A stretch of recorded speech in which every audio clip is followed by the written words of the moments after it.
Y'all, I am kind of a badass, supposedly.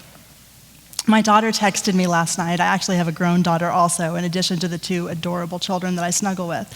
She texted me that I was a BAMF, which I was a little concerned. It's close to some other acronyms that are, I don't know, not TED Talk appropriate. So I asked her what that was, and what it is a bad AMF. It's what she told me that I am, and a lot of people think that of me. And that's because I will talk about things and go places and face things that other people won't. Focus in my practice is sexuality. And so I am privy to the most intimate details of people's lives. And what I'm here to talk to you about today is actually turning anger into power. Because what I see is a lot of really pissed off people who are spinning in their anger and reigniting it, and it doesn't actually get you anywhere. So I want to talk about how to turn that reaction into something that you can actually use, whether we're talking about the political landscape or we're talking about what happens in your bedroom. If you've paid attention to the news or anything out in the world, you're probably pissed off sometimes. If you interact with other people, if you're on the highway, if you have 2 adorable children, any of it, you encounter anger. I have a complicated relationship with anger. I've actually been obsessed with power for years because I have felt so powerless in my anger and in my life. And I've been obsessed with how to feel powerful, knowing that power doesn't mean that I have power over you, and it doesn't mean that I have to intimidate you, because I also am obsessed with kindness and love, and so how do all of them go together? So it feels so good to be righteous, to pull up your social media feed or to pull out the Washington Post and get your morning snack of outrage, right? I'm right, they're wrong. And then you gather your tribe, you gather your friends, and we agree, we're right and they're stupid. We and them. And it creates a huge disconnect. It feels good. It feels like you're doing something because there's so much power. Every time you get mad, it creates a reaction in your body that's part of the fight or flight response. When there's real danger, all kinds of things happen physiologically in your body, including blood rushing to your hands so that you can use them as a weapon. So you feel strong. So for a woman who feels powerless in most of her life, because we know subconsciously, we may not think about it all the time, but we take a number of actions to keep ourselves safe. And we know that there is real danger in taking a stand, in going the wrong place, in saying the wrong thing. There is real danger that we will be physically assaulted, that we will be sexually assaulted, and certainly will be emotionally insulted. If not by other people, by ourselves. Because why are you making such a big deal of that? What is the big deal? Don't be so ridiculous. And what I want you to know is that even though it may look ridiculous, there is always a message there. Always. I want you to always listen to your anger. I'm not here to tell you to sublimate it.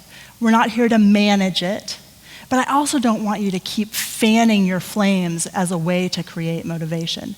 Because what it will end up doing is separating you from other people and burning your ass out. So if you're exhausted, if you're annoyed, if you're irritable, maybe it's because you just keep reigniting the problem instead of looking toward the future, which is the theme of this entire thing. So, let's see. Why don't I tell you about a story about my oldest daughter? It's a story that takes place here in Wichita at Quick Trip. And this kid, well, it was about 10 years ago. She was about 16. And we went to Quick Trip, and I said, I'll buy drinks. And so we all scattered, her dad, me, I held on to my daughter, she was probably a year old, and my oldest daughter. And then we gathered at the counter, and everybody put their drink on the counter, and my daughter had an order of taquitos. Taquitos cost 99 cents. It was lunch, and I was pissed.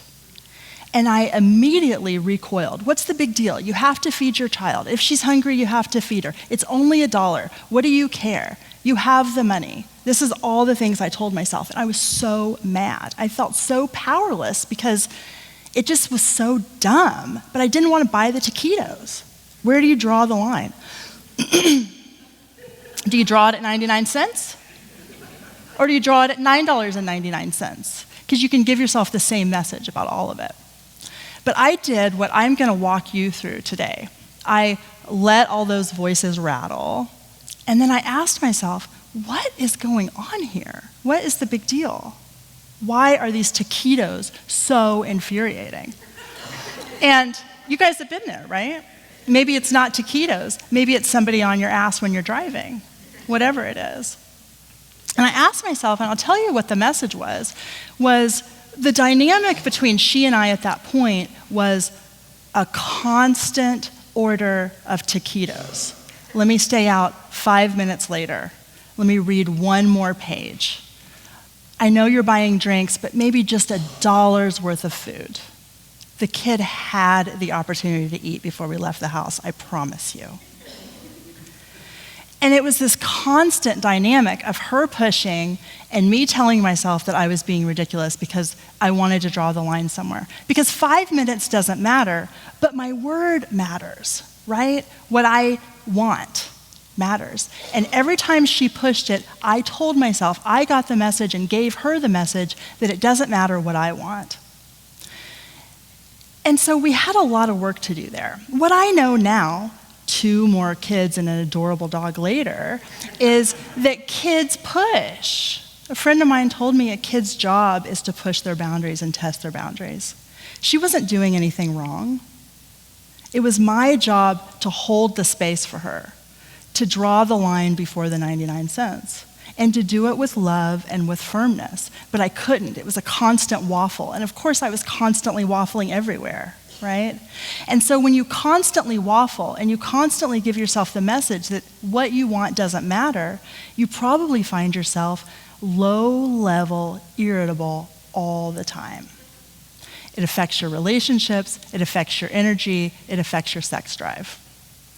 And so instead of reigniting it and focusing on the problem and telling yourself that it's not that big of a deal, and notice, the messages that you tell yourself are probably what you say about other people too. How often do you gossip about somebody who's making a big damn deal over something that doesn't matter, right? It matters. Always listen. Always listen. You don't have to make a federal case out of taquitos, but you do need to give yourself the attention that you deserve because you're mad for a reason. So that power that you feel when you get angry and the power comes out in your chest, whatever you do with it, it feels so good, it feels powerful, but it's actually sapping all of your power. Every time you ignite it, you're sapping your ability to make any change. So ask yourself, anger is just an indication that something has gone awry. Something's not okay with you. Something is unfair or unjust. And that's true whether we're talking about the Cavanaugh confirmation, regardless of which side you are, or we're talking about something like taquitos with your kid.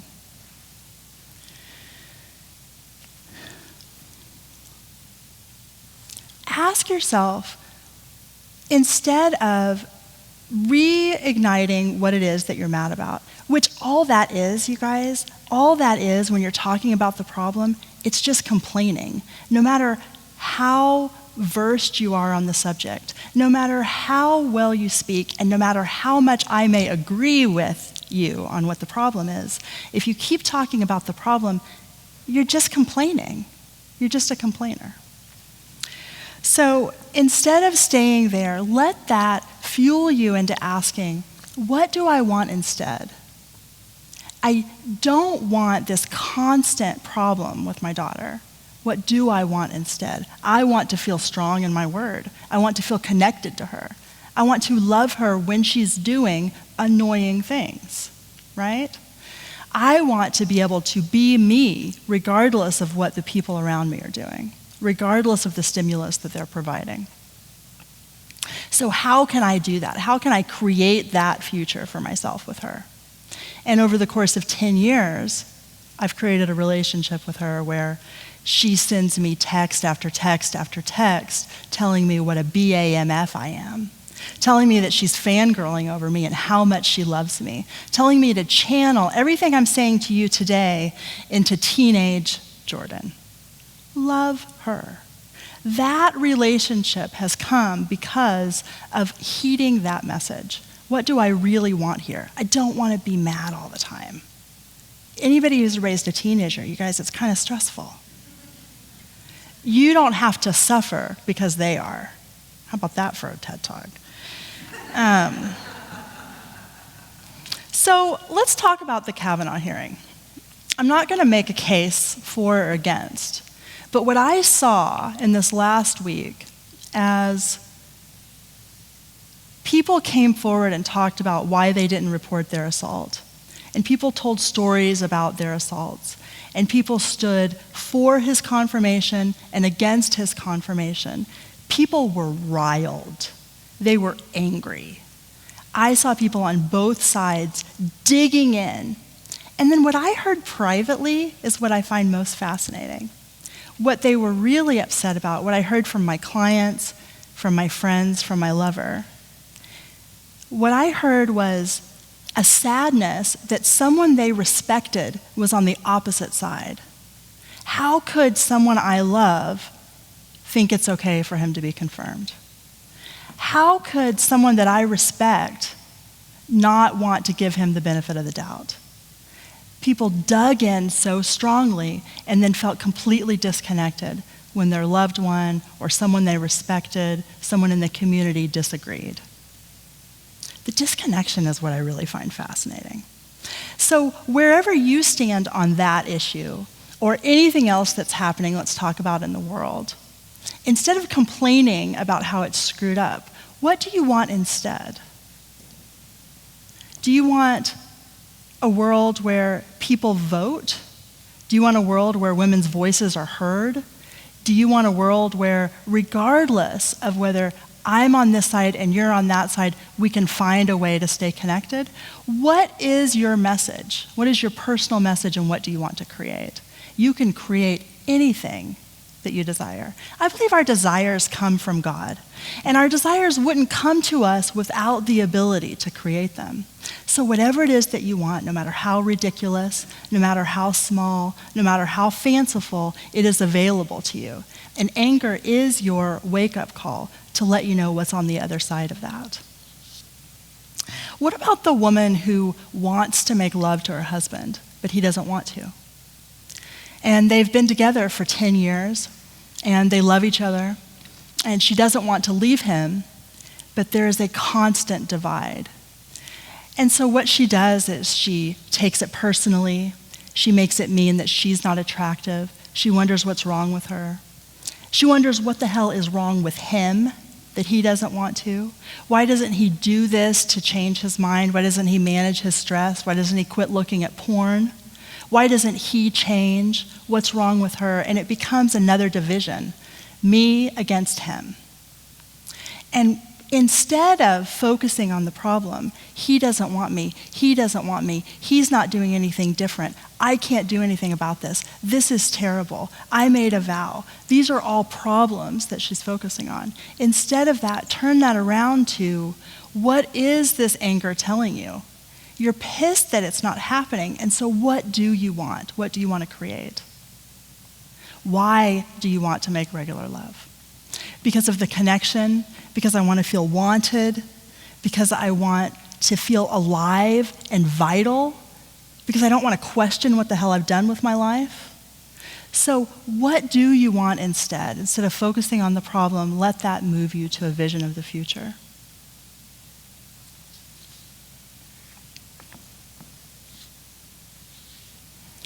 What I find most fascinating about turning anger into creative fuel is that what we really, really want, and I've mentioned it along the way, is connection.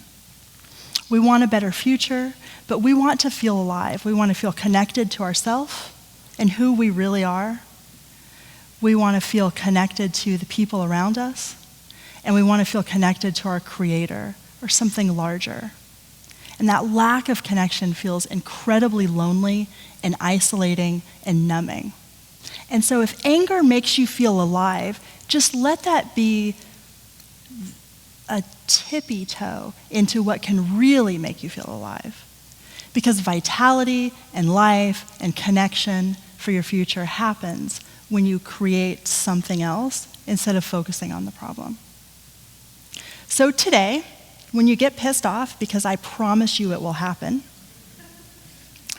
let yourself be mad, notice whatever chatter you have about it, and then ask yourself the question, what do I want instead? Thank you.